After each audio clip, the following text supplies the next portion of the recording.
Hello nursing students, आज एक नई वीडियो को लेके हम आप सभी के समक्ष आए हुए हैं। आज का जो वीडियो है वो एम्स नॉर्सेट 7 के ऊपर है। ठीक है, तो आज आप लोगों को जो एम्स नॉर्सेट 7 का एग्ज़ाम होने वाला है उसके बारे में ये डिटेल्स वीडियो बनाई जा रही है। ठीक है, तो आप वीडियो के अंत तक बने रहेंगे और जो भी नॉर्सेट 7 से रिलेटेड जो भी चीज़ें नॉर्सेट ने पब्लिश की है, एम्स ने पब्लिश की हैं, वो आप सभी के साथ अभी डिस्कस करने वाले हैं। ठीक है, तो ये रहा एम्स नॉर्सेट 7 2024 का नोटिफिकेशन। ठीक है, इसने बताया है ना कि इसमें सितंबर में लगभग इसका एग्ज़ाम होगा। क्लियर, तो आप देख सकते हैं जैसे कि notification AIIMS New Delhi has announced AIIMS NORCET 7 2024 nursing officer recruitment common eligibility test candidate must have completed BSc nursing GNM MSc nursing before applying read the official notification. तो अप्लाई करने से पहले आप इस नोटिफिकेशन को अच्छे से पढ़ सकते हैं। तो यही नोटिफिकेशन आज सबके साथ हम आज डिस्कस करने वाले हैं। क्लियर, चलिए अब ओवरव्यू देख लेते हैं कि एम्स नॉर्सेट 7 में क्या क्या है। सबसे पहले है डिपार्टमेंट नेम एम्स दिल्ली, जैसे कि आप देख सकते हैं यहाँ पे ये रहा एम्स दिल्ली। पोस्ट नेम है नर्सिंग ऑफिसर। एग्ज़ाम नेम है एम्स नॉर्सेट 7 2024 और टोटल नंबर ऑफ़ सीट्स यानी कि नंबर ऑफ़ वैकेंसी 3500 गाइज, 3500। ठीक है, वैसे एज लिमिट की अगर हम बात करें तो देख लीजिए एज लिमिट कितना है, 18 से 35 साल है। नोटिफिकेशन रिलीज डेट है अगस्त 2024, यानी कि अगस्त के 2024 में डिटेल से एक नोटिफिकेशन जारी होगा जिसमें प्रॉपरली ये बताया जाएगा कि एप्लीकेशन फ़ी कब से भरा जाएगा, उसके बाद फ़ी स्ट्रक्चर कितने होंगे, ये सारी चीज़ें, एग्ज़ाम कब होंगी, रिजल्ट कब पब्लिश होगा, एग्जैक्ट डेट अभी मंथ बताया गया है बट एग्जैक्ट डेट क्या होगा ये अगस्त 2024 में आने वाली नोटिफिकेशन में पता चल जाएगा। Clear, then application form started. Application form start कब से होगा तो देख सकते हैं अप्लीकेशन फॉर्म स्टार्ट होगा फर्स्ट वीक ऑफ अगस्त 2024, यानी कि अगस्त के पहले वीक से ही फॉर्म भरना शुरू हो जाएगा। और फॉर्म डेट क्लोज कब होगा तो ये हो जाएगा अगस्त 2024 यानी कि लास्ट वीक में। ठीक है, एग्ज़ाम डेट की बात करें तो ये 15 सितंबर को होगा, ये फिक्स है एग्ज़ाम डेट। 15 सितंबर को आपका एग्ज़ाम होने वाला है। वहीं एग्ज़ाम हायरिंग प्रोसेस की बात करें तो ये सीबीटी टेस्ट है, देख लीजिए ये सीबीटी टेस्ट होगा। एप्लीकेशन फॉर्म मोड होगा online mode. Job location New Delhi and country हो जाएगा इंडिया। और selection process CBT examination, CBT means computer based test. ठीक है, ऑफिशियल वेबसाइट ये रहा एम्स का। इसी वेबसाइट पे जाके आप एप्लीकेशन फॉर्म भर सकते हैं जब भी एप्लीकेशन फॉर्म आएगा, और रिज़ल्ट भी आप इसी वेबसाइट से जाके चेक कर सकते हैं। क्लियर, तो ये रही सारी प्रोसेस कि कब क्या होगा, कब फॉर्म आएगा, किस मंथ में फॉर्म आएगा, किस मंथ में रिजल्ट आएगा, एडमिट कार्ड कब जारी होगा। ठीक है, वहीं अगर हम नीचे बात करें एम्स नॉर्सेट 7 एलिजिबिलिटी क्राइटेरिया की, क्या क्या इसकी एलिजिबिलिटी क्राइटेरिया है, then you should must be a citizen of India. ठीक है, आप देख सकते हैं यहाँ पे must be a citizen of India, आप भारत के नागरिक होने चाहिए। For BSc nursing degree must have completed course from a recognised board and university and be registered with the state nursing council and Indian nursing council. ये देख लीजिएगा, इस लोगों को ना एक बहुत बड़ा डाउट होता है कि या तो आपका स्टेट नर्सिंग काउंसिल से भी है तो आप फॉर्म भर सकते हैं, पर यहाँ पे लिखा है state nursing council and Indian nursing council, यानी कि आपका स्टेट और इंडियन नर्सिंग काउंसिल दोनों से रिकॉग्नाइज्ड होने चाहिए। यदि आपका सिर्फ स्टेट नर्सिंग काउंसिल से है तो शायद प्रॉब्लम आ सकती है आपको एप्लीकेशन फॉर्म भरने में।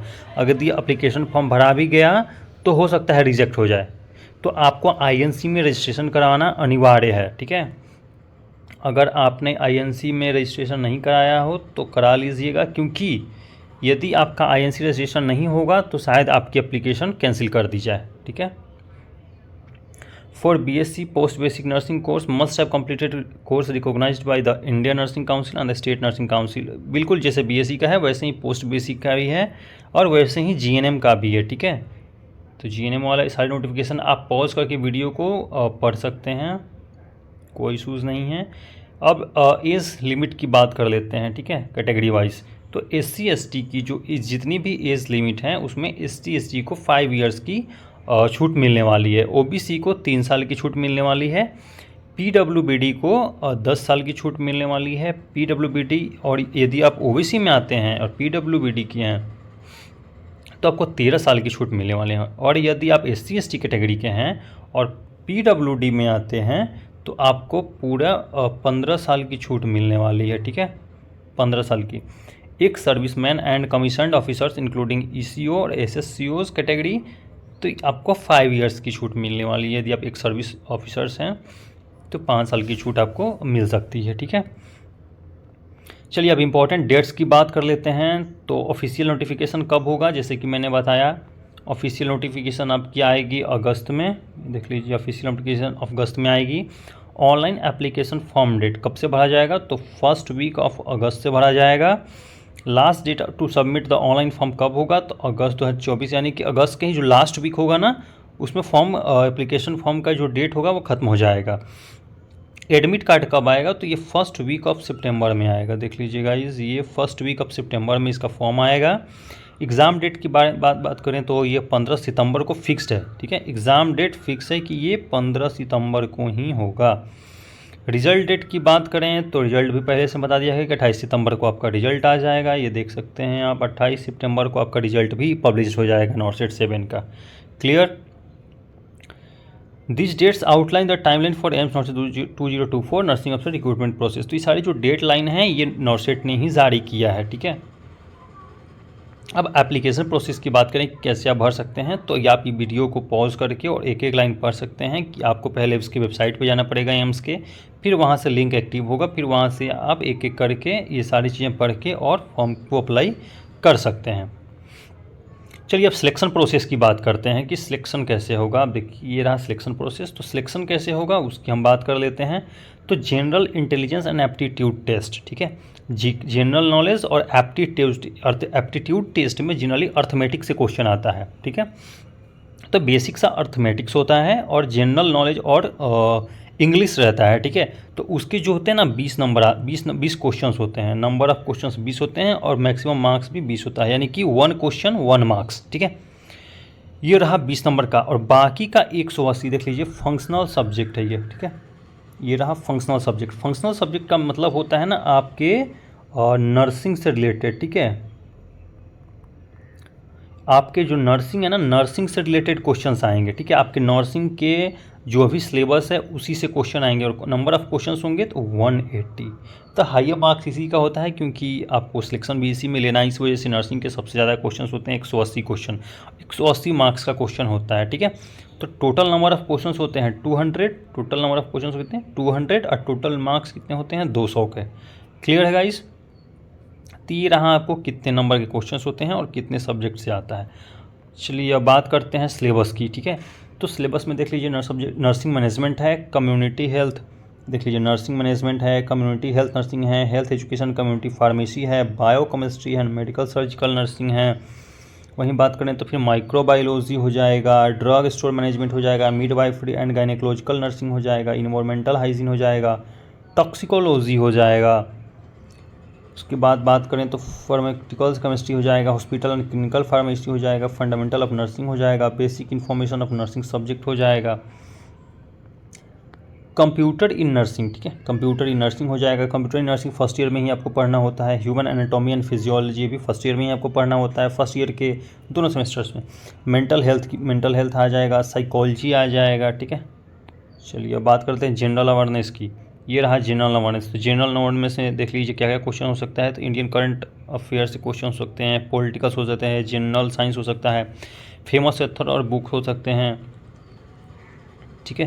तो ये सारे जनरल नॉलेज के टॉपिक्स हो सकते हैं। अब एप्टीट्यूड की बात करें तो देख लीजिए LCM, probability, number system, volume, simple interest, basic arithmetics ही हैं, ठीक है गाइस। फिर जनरल नॉलेज में देख लीजिए सेंटेंस इम्प्रूवमेंट, ये गलत लिखा है यहाँ पे, जनरल इंग्लिश, ये रहा जनरल इंग्लिश, ठीक है। जनरल इंग्लिश में देख सकते हैं करेक्शन करने के लिए आ सकता है, स्पोर्टिंग एरर आ सकता है, पैसेज कंप्लीशन हो सकता है, ग्रामर बेसिक्स हो सकता है, sentence completion, fill in the blanks, preposition, conjunctions हो सकते हैं, ज्वाइनिंग सेंटेंस हो सकते हैं, वोकेबलरी हो सकता है, ठीक है।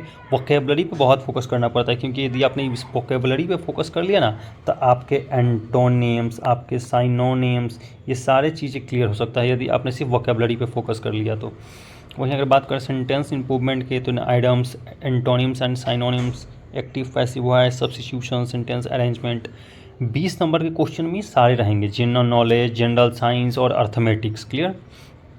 और बाकी के 180 मार्क्स से सिर्फ आपके नर्सिंग से रहेगा, ठीक है, सिर्फ आपके नर्सिंग से रहने वाला है। एडमिट कार्ड यदि आपको डाउनलोड करना हो तो ये रहा इसकी ऑफिशियल वेबसाइट, ये भी आज दी गई है यहाँ पे। इस ऑफिशियल वेबसाइट पे जाके आप एडमिट कार्ड डाउनलोड कर सकते हैं। जिस दिन रिजल्ट पब्लिश होगा तो आप इस वेबसाइट से जाके रिजल्ट को डाउनलोड कर सकते हैं। वीडियो को पॉज करके आप सारे नोटिफिकेशंस को डिटेल्स में पढ़ सकते हैं, ठीक है। तो ये सारी चीज़ें एम्स ने जारी किए हैं, नॉसेट ने जारी की है, ताकि आपको पहले से ही पता हो कि क्या क्या आपको करना है, ठीक है। ठीक है गाइस, तो इस वीडियो में इतना ही। आगे कोई भी इन्फॉर्मेशन आएगी तो हम आपको इन्फॉर्म कर देंगे, और इन्फॉर्मेशन को सबसे पहले जानने के लिए और देखने के लिए आप चैनल को सब्सक्राइब कर लीजिएगा। इस वीडियो में इतना ही। Thank you.